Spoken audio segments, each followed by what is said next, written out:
નમસ્તે વિદ્યાર્થી મિત્રો. વિરાણી સ્કૂલના ઓનલાઈન ક્લાસમાં હું આપ સૌનું સ્વાગત કરું છું. ગયા લેક્ચરમાં આપણે ડાલ્ટનનો આંશિક દબાણનો નિયમ જોયો, જેમાં છેલ્લે 2-3 મિનિટમાં ટેકનિકલ ખામીને લીધે અવાજ આવતો નથી. તો આપણે એ ફરીવાર રિપીટ કરીએ.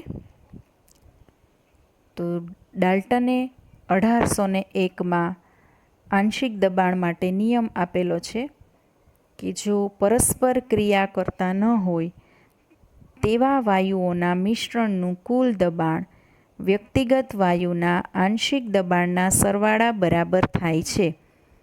એટલે કે P total is equal two P1 + P2 + P3 આપણે લખી શકીએ. હવે આ જે આંશિક દબાણ છે તેને મોલ અંશ સાથે કેવી રીતે સંબંધ છે એ આપણે જોઈએ. તો ધારો કે T તાપમાને 3 વાયુઓને એક સરખા કદ ધરાવતા એટલે કે V કદ ધરાવતા પાત્રમાં ભરેલા છે, જેમના આંશિક દબાણ અનુક્રમે P1, P2 અને P3 છે. તેથી P1 = N1RT/V, P2 = N2RT/V અને P3 = N3RT/V, જ્યાં N1, N2 અને N3 મોલની સંખ્યા છે.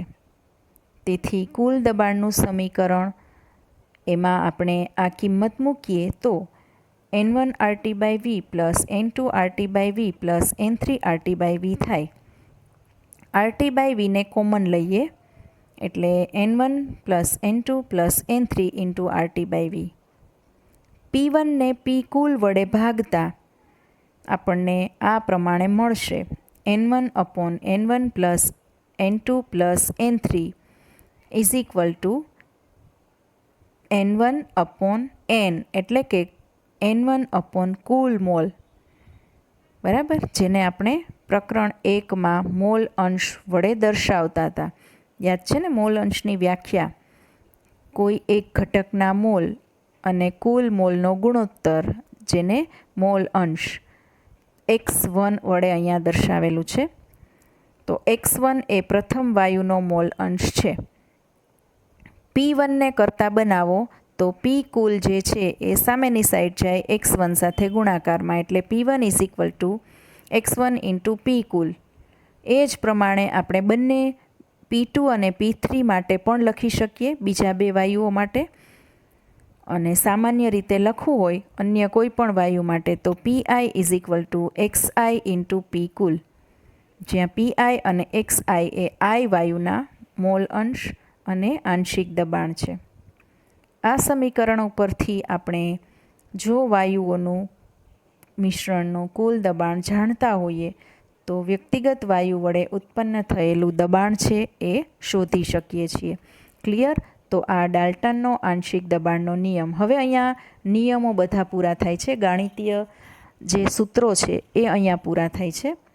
હવે તમારે એ આદર્શ વાયુની ગતિજ ઉર્જા અને આદર્શ વાયુથી વાસ્તવિક વાયુનું જે વિચલન થાય છે એ હવે તમારે થિયોરિટિકલ પાર્ટ છે. તો એમાં તમને સૌ પ્રથમ આપેલું છે વાયુઓનો ગતિજ ઉર્જા આણ્વીયવાદ. એટલે કે તમને વાયુની ગતિજ ઉર્જાની ધારણાઓ આપેલી છે કે આ પ્રમાણેની ધારણાઓ જે છે એ વાયુઓ માટે છે કે વાયુના અણુઓ કેવી રીતે ગતિ કરે છે.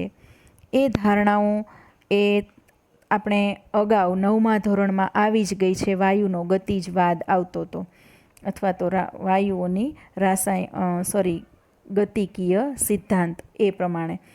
તો એ આપણે જોઈએ ધારણાઓ કે વાયુઓ એક સરખા કણોની મોટી સંખ્યા ધરાવે છે, જે ખૂબ જ નાના અને સરેરાશ એકબીજાથી અલગ હોય છે, અને તેમનું કદ જે છે એ ખૂબ ઓછું હોય છે. એક કણનું કદ તો સાવ ઓછું હોય, આપણે એને અવગણી શકીએ ખાલી જગ્યાની સરખામણીમાં. સામાન્ય તાપમાને અને દબાણે વાયુના કણો વચ્ચે આકર્ષણ બળો હોતા નથી. બરાબર? એટલે કે એ વાયુઓને આપણે વિસ્તારી શકીએ છીએ. સતત અને અસ્તવ્યસ્ત એ વાયુઓ ગતિમાં હોય છે અને ચોક્કસ જગ્યાએ હોય ત્યારે વાયુ પાસે ચોક્કસ આકાર હોય છે જે આપણે જોઈ શકતા નથી. વાયુના કણો સીધી લીટીમાં શક્ય તેટલી બધી જ દિશાઓમાં તેમની અસ્તવ્યસ્ત ગતિ દરમિયાન એકબીજા સાથે અને પાત્રની દિવાલો સાથે અથડાય છે. જુઓ, એરો બતાવેલો છે તો એ એમની અથડામણ દર્શાવે છે અને આ જ જે અથડામણ છે પાત્રની દિવાલ સાથેની એ તેમનું દબાણ નક્કી કરે છે. અને આ જે અથડામણ છે એ સંપૂર્ણ સ્થિતિસ્થાપક હોય છે, એટલે કે એઓની જે અથડામણ છે એ દરમિયાન એની ઉર્જા સરખી જ રહે છે અને અથડાતા અણુઓ વચ્ચે ઉર્જાનો વિનિમય થાય છે.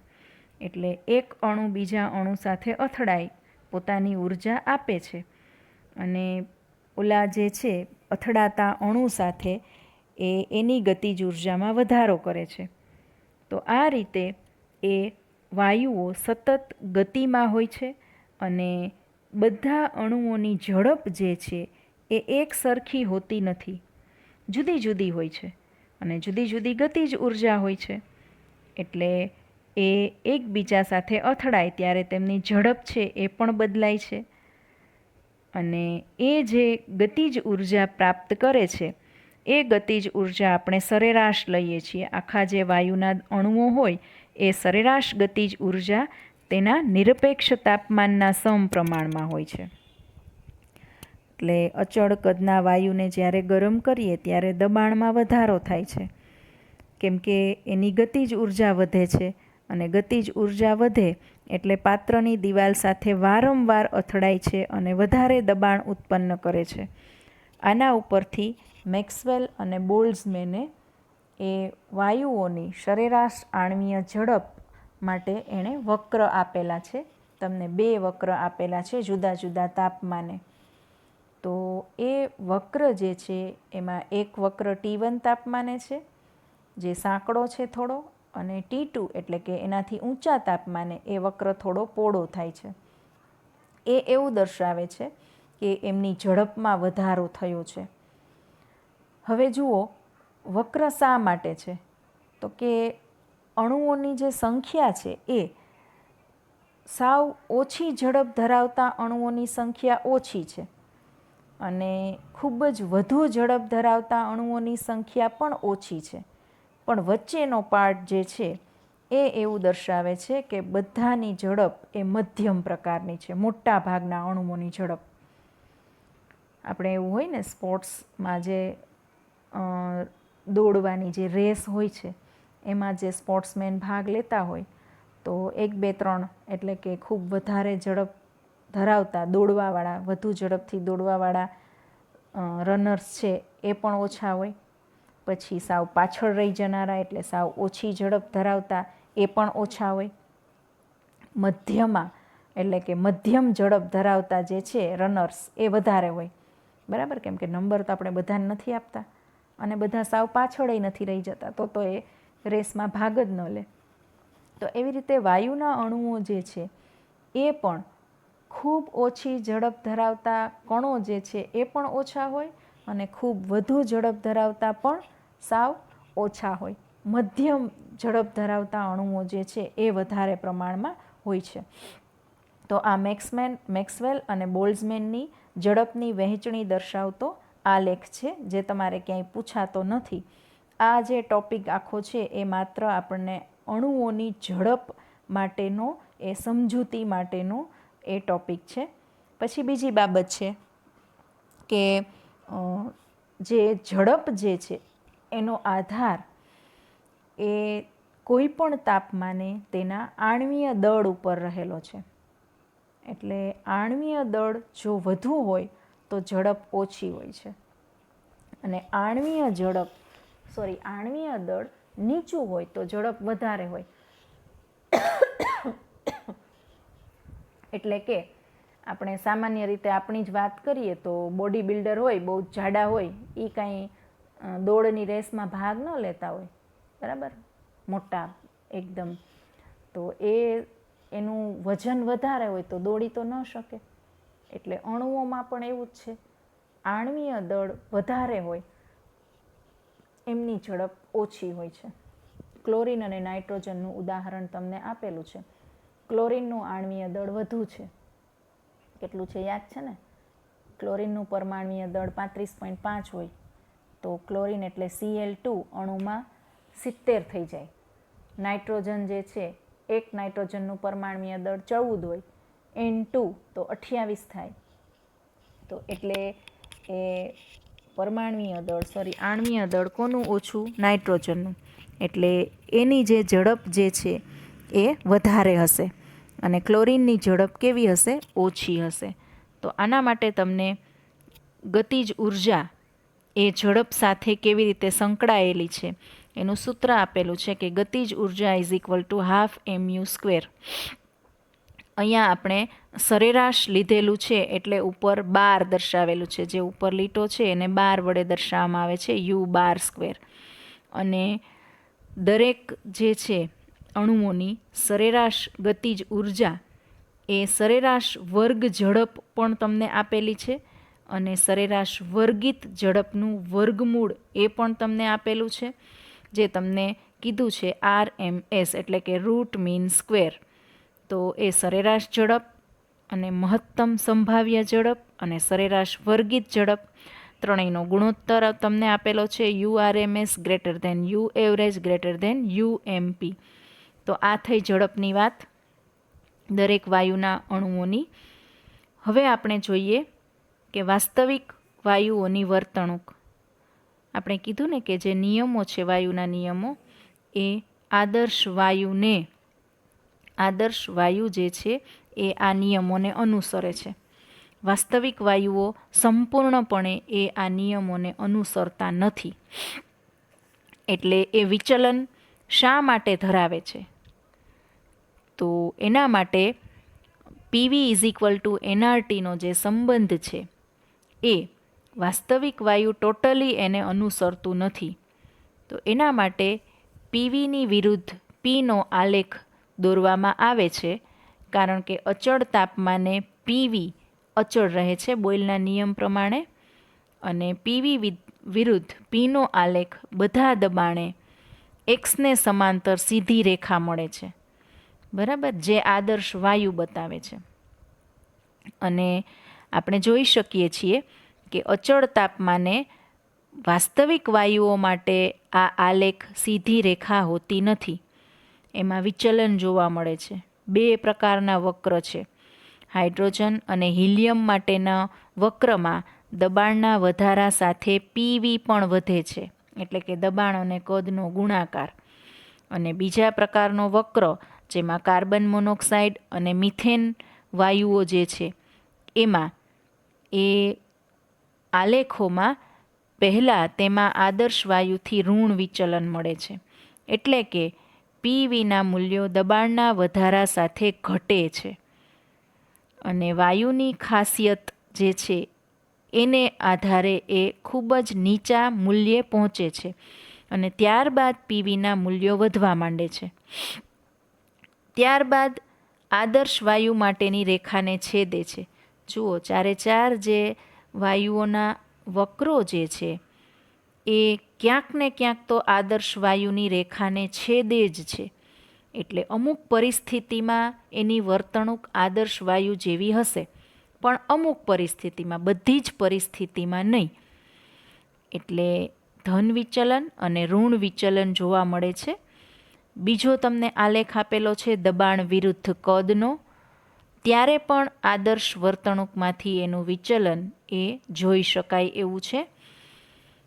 અને ઘણા ઊંચા દબાણે જે માપન કરેલા કદ છે એ ગણતરી કરેલા કદ કરતાં વધારે હોય છે અને નીચા દબાણે જે માપેલા કદ અને ગણેલા કદ એકબીજાની નજીક રહે છે. જુઓ, એટલે ક્યાંક ને ક્યાંક તો એ છેદે જ છે. ક્યાંક ને ક્યાંક એ આદર્શ વાયુ જેવી એની સ્થિતિ જોવા મળે છે વાસ્તવિક વાયુની, પણ દરેક પરિસ્થિતિમાં આ જોવા મળતું નથી. તો એના માટે આપણને એવો પ્રશ્ન થાય કે શા માટે આવું વિચલન જોવા મળે છે? તો ત્યારે આપણે એની જે અભિધારણાઓ જોઈ વાયુની ગતિજ ઉર્જા માટેની, એમાં બે બાબતો આપણે જોઈ, બે ધારણાઓ મુખ્યત્વે જે શરૂઆતમાં હતી એ લાગુ પડે છે અહીંયા, કે વાયુના અણુઓ વચ્ચે એક તો આકર્ષણ બળો હોતા નથી, અને બીજી છે કે વાયુએ રોકેલા અવકાશની સરખામણીમાં વાયુના અણુઓનું કદ અવગણી શકાય છે. એટલે આ બે ધારણાઓ છે એ વ્યાજબી ઠરતી નથી. શા માટે? તો જોઈએ કે જો ધારણા એ સાચી હોય, એટલે કે આકર્ષણ બળો ન હોય, તો આકર્ષણ બળો ન હોય તો ક્યારેય વાયુનું પ્રવાહીકરણ થાય નહીં. કેમ કે વાયુનું પ્રવાહીકરણ કરવા માટે તેમને સંકોચવા જરૂરી છે, એટલે કે તેમને દબાણ આપવું જરૂરી છે, અને એ સંકોચવા માટે એ આકર્ષણ બળો હોય તો જ નજીક નજીક આવે છે. એટલે આનો અર્થ એવો થાય કે એમાં અપાકર્ષણ બળો પણ પૂરા શક્તિશાળી હશે અને અણુઓને નાના કદમાં એ દબાવી દેવામાંથી રોકે છે. જો અભિધારણા બી સાચી હોય, એટલે કે કદ આપણે અવગણતા હોય, તો એ બોયલનો નિયમ જે છે એના ઉપરથી ગણેલા મૂલ્યો અને આદર્શ વાયુના પ્રાયોગિક મૂલ્યો એ એકબીજા સાથે સુસંગત થવા જોઈએ. હવે આપણે વિચલન જોઈએ કે શા માટે વિચલન દર્શાવે છે. તો કારણ કે આ જે અણુઓ છે એ એકબીજા સાથે પારસ્પરિક ક્રિયા કરે છે. ઊંચા દબાણે વાયુના અણુઓ એકબીજાની નજીક નજીક હોય છે, અને પારસ્પરિક ક્રિયાની શરૂઆત થાય ત્યારે ઊંચા દબાણે અણુઓ પાત્રની દિવાલ સાથે પૂરતી અથડામણથી અથડાતા નથી. બરાબર? ખૂબ વધારે દબાણ આપી એટલે અફડાતફડી મચી જાય ને, આમ એકદમ દબાવીએ એટલે અણુઓ બીજા અણુઓ વડે આણ્વીય આકર્ષણ બળને લીધે એ દિવાલ સાથે નહીં અથડાય, પાછા ખેંચાશે. એટલે અણુમાંથી જે ક્રિયાશીલ થાય ત્યારે એ દબાણ ઉપર અસર પડે છે. એટલે આદર્શ વાયુથી એ થોડું ઓછું દબાણ એમાં ઉત્પન્ન થાય છે. આદર્શ વાયુનું જે દબાણ હતું એટલે એમાંથી કરતાં થોડું ઓછું દબાણ, એટલે એમાં કંઈક ઉમેરવું પડે આદર્શ બનાવવું હોય તો. એટલે આપણે આ પ્રમાણે લખી શકીએ કે પી આદર્શ બરાબર પી વાસ્તવિક પ્લસ AN²/V², જ્યાં એ અચળાંક છે. આટલું પદ જે છે ને એ ઉમેરવું પડે એને આદર્શ વાયુ બનાવવો હોય તો, કેમ કે એનું વાસ્તવિક દબાણ થોડું ઓછું પડે છે. ક્લિયર? હવે અપાકર્ષણ બળો જે છે એ પણ હોય, એટલે પરસ્પર જે અપાકર્ષણ થાય તો ત્યારે અણુઓ લગભગ સંપર્કમાં હોય ત્યારે જ અસરકારક હોય, નજીક હોય તો જ, એટલે ઊંચા દબાણે. એટલે આ અપાકર્ષણ બળો જે છે એ અણુઓને આમ એકદમ અભેદ્ય ગોળા તરીકે વર્તન કરાવે, એટલે એનું કદ જે છે એ પણ સાર્થક બની જાય. કારણ કે વી કદમાં એ ઘૂમવાને બદલે એનું જે રિયલ નેચરલ કદ હોય એમાં એ થોડો વધારો થઈ જાય, એટલે એને ઘટાડવું પડે, એટલે V-NB. બરાબર? જો દબાણ ઘટતું હોય તો કદમાં શું થતું હોય? વધારો થતો હોય. ક્લિયર? એટલે દબાણ ઓછું થયું તો આપણે એમાં કંઈક ઉમેર્યું, એક પદ ઉમેર્યું AN²/V² જેટલું. તો દબાણ ઘટાડ્યું તો કદ હવે વધી જશે, એટલે કદમાં શું કરવું પડશે? ઘટાડો કરવો પડશે. કેટલો? તો કે NB જેટલો. તો આ રીતે આદર્શ વાયુની બદલે વાસ્તવિક વાયુ માટેનું આપણને સમીકરણ મળશે P + AN²/V² V-NB = nRT, જેને વાન્ડર વાલ્સ સમીકરણ કહે છે, જે વાસ્તવિક વાયુ માટેનું સમીકરણ છે. ક્લિયર? ઓલું જે સમીકરણ હતું એ આદર્શ વાયુનું હતું, આ જે છે એ વાસ્તવિક વાયુ માટેનું સમીકરણ છે. તો આ પ્રમાણે એ જે વિચલન દર્શાવે છે એનું કારણ છે કે જે વાસ્તવિક વાયુનું જે દબાણ છે એ દબાણ થોડું ઓછું પડે છે, અને દબાણ ઓછું હોય એટલે કદમાં શું થતો હોય? વધારો. તો એમાં આપણે આવું પદ ઉમેરી દઈએ તો એનું તમને ડિટેલ નથી આપેલું કે શા માટે, એ તમારે આગળ ઉપર અભ્યાસ કરશો ત્યારે આવશે. તો આ વાન્ડર વાલ્સ સમીકરણ માત્ર યાદ રાખવાનું છે. p plus an square upon V square into V minus N B is equal to NRT. Clear? તો આપણે હવે આજે અહીંયા સુધી રાખીએ. ત્યાર પછી હવે આગળ એનું સંકોચન શા માટે થાય છે અને ધન વિચલન અને ઋણ વિચલન એ આપણે નેક્સ્ટ સેશનમાં જોઈશું. ક્લિયર? તો આ જે છે એ તમારે સમજવાનું છે માત્ર, અને વાયુની જે અભિધારણાઓ છે એ તમે એક વાર લખી નાખજો. Okay, thank you.